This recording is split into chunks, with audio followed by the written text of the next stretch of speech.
and welcome to another episode of The Restaurateur. I'm your host, JD. If you're new to this channel, please do consider subscribing or giving us a follow depending on where you're watching or listening to this from, so you'll stay up to date with the latest business discussions that can change the course of your business or your whole life in general.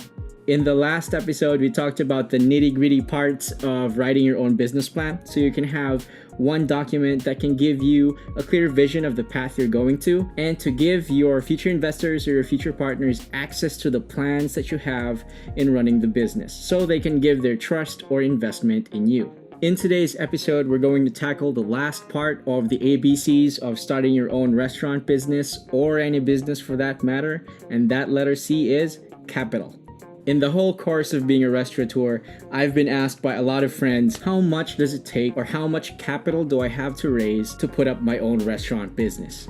To be honest, there are many ways to answer that question, and today I'm going to share with you guys the different insights that I've learned in the past 9 years being a restaurateur, including those things that we look for when we're planning on how much capital we're going to need to put up our next restaurant business.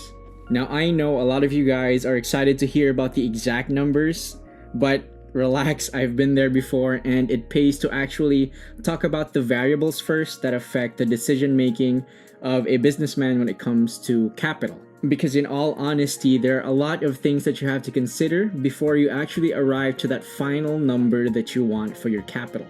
Now, most of the things that I'm going to discuss today will be more relatable to those people who want to put up their own brick and mortar store or their own brand. But if you're watching this and you're just someone who wants to franchise an already existing brand or a system, good for you. But you can still learn a few things here in case you change your mind into doing your own thing in the future. Now, let me get this out of the way first. For franchising, it's going to be more expensive than starting your own brand depending on the concept that you're franchising. But the cost is set up that way because you're not only buying the store or the equipment, you're also buying into the brand to be part of their family, and you're also buying a system that's already built for success.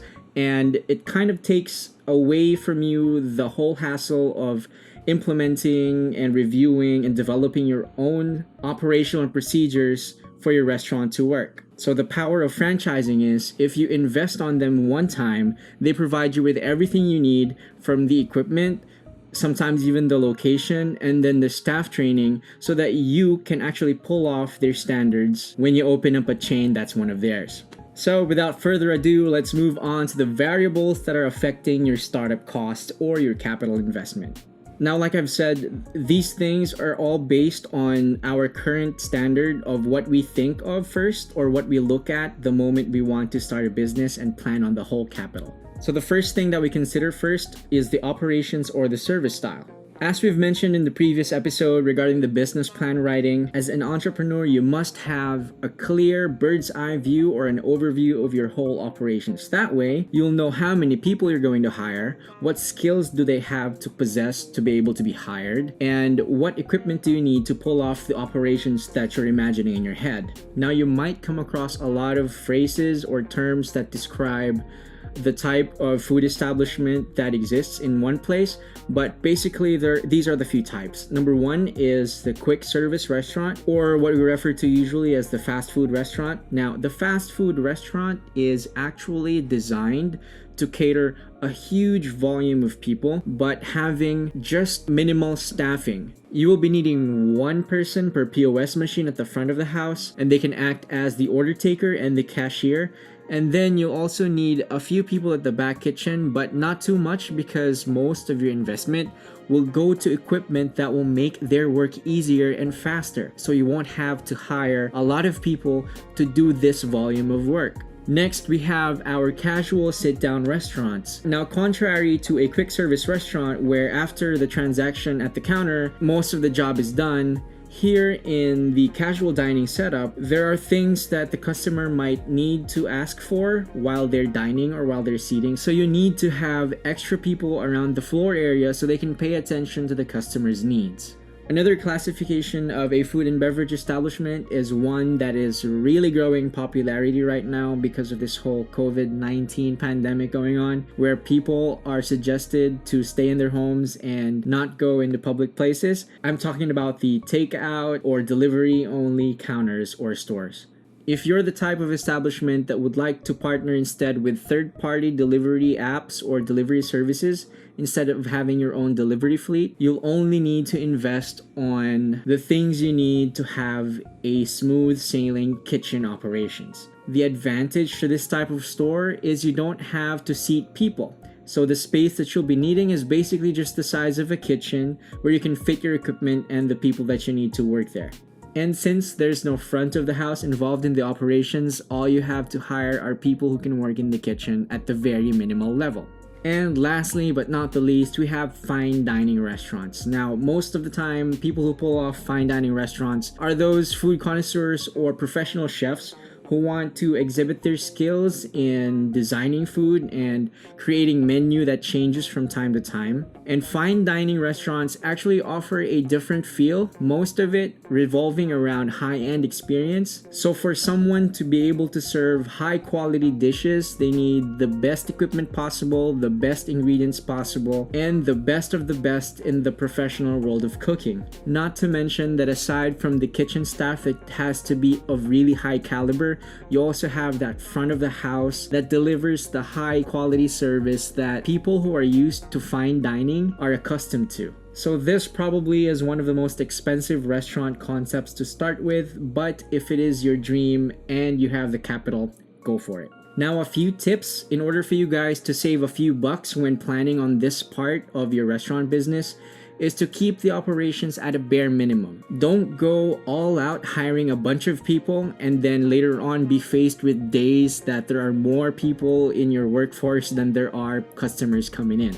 If your food preparation system is designed by you and then you think you can pass that on to someone who is not as skilled as, let's say, a professional chef, then get someone who's not that skilled but really trainable and pass on your system to them. That way, since they don't have a professional background and they still have to start from scratch, they will put themselves in a position where they can charge less for their service compared to when you get a professional team. Next tip regarding the operations and service style, if you're thinking of the equipment that you need in the kitchen especially, look for bargain deals for kitchen equipment like freezers or fridge or fryers and whatnot. You could also go for secondhand equipment. Just make sure that you're looking at the quality before you get them because you might find the defects later on that they hide. And if you can go by without really buying the industrial stuff, then go for it. It's thousands and thousands of bucks cheaper than your industrial equipment, and they can last just as long as you take care of it. So moving on to the next variable that affects your decision making when it comes to capital is the restaurant design.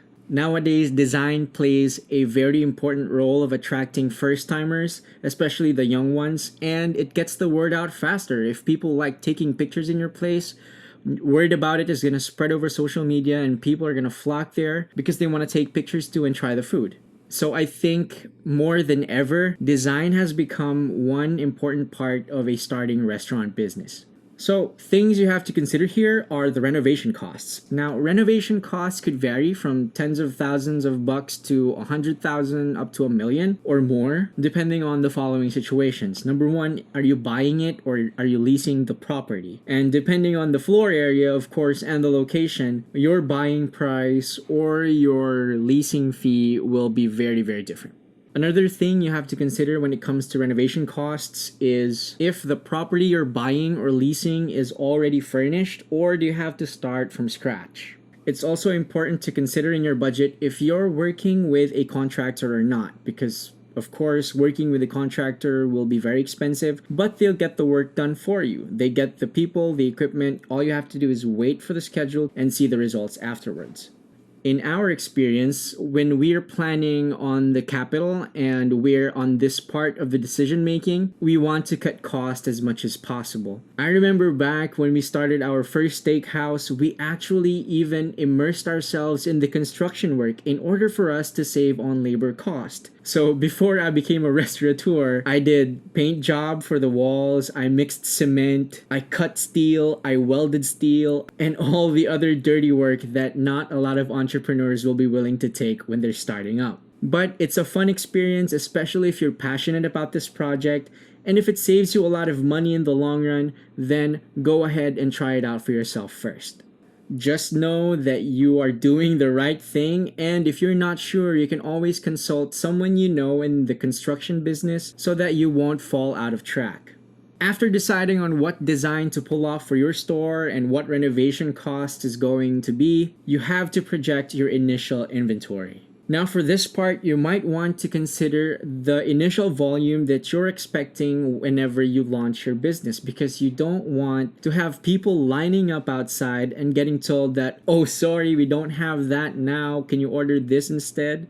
Or you flip your closed sign because you don't have anything to serve them. Now, the trick to get the costs down on this part of planning for your capital investment is to limit your initial menu when you launch.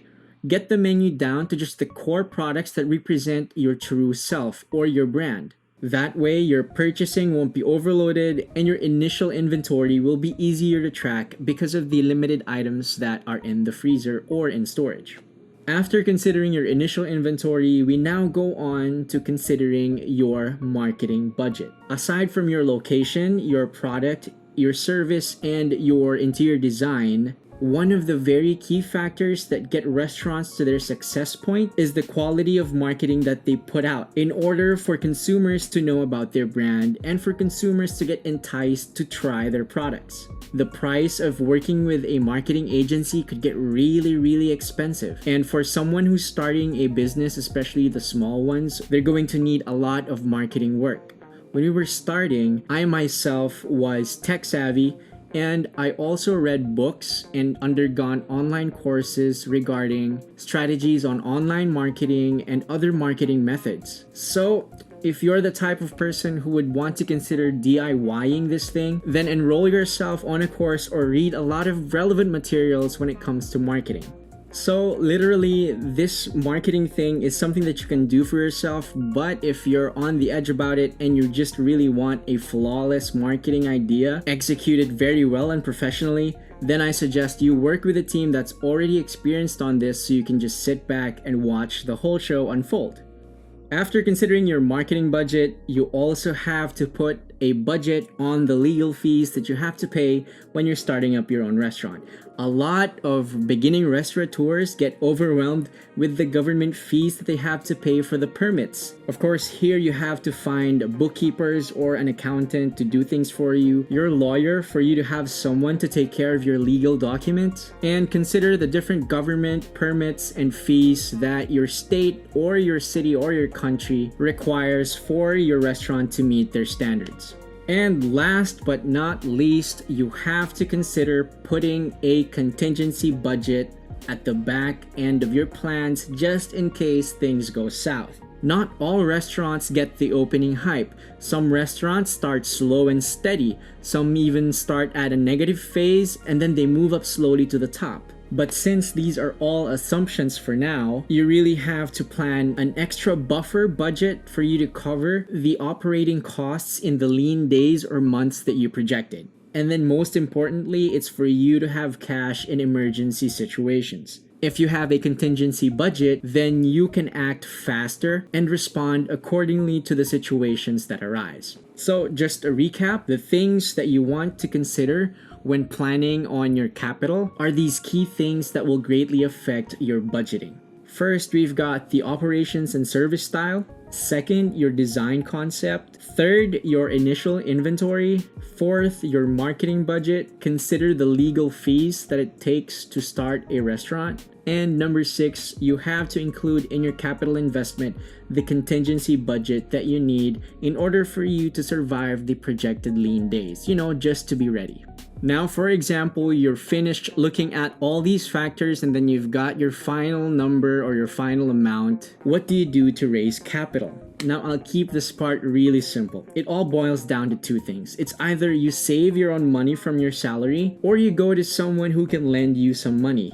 Either a private investor or a bank or someone you know who might be willing to listen to your pitch and lend you some money. Which brings us back to our topic of one of the uses of the business plan is to get the trust of your future partners or investors, especially when you show them the elaborate plan that you laid out on paper, and share with them your vision and be open about it. If you gain their trust on that moment, they might actually lend you some money, enough for you to put up your own business now and survive the lean days until you get to tip-top shape and go straight to the road to success. So again, a good solid plan comes a long way. So do consider these factors when planning. How much do you really need to start up your own restaurant? There are a lot of variables out there, but for me personally, those things that we've discussed today are the ones that we usually look at whenever we start a new store. And just like that, another session with the restaurateur is over. I hope you guys learned something new today. Please stay tuned for other discussions that we're going to do the next few days. There's a lot more you have to learn for you to get that restaurant up and running, but you don't have to worry, because that is the reason why we're here, to help you out.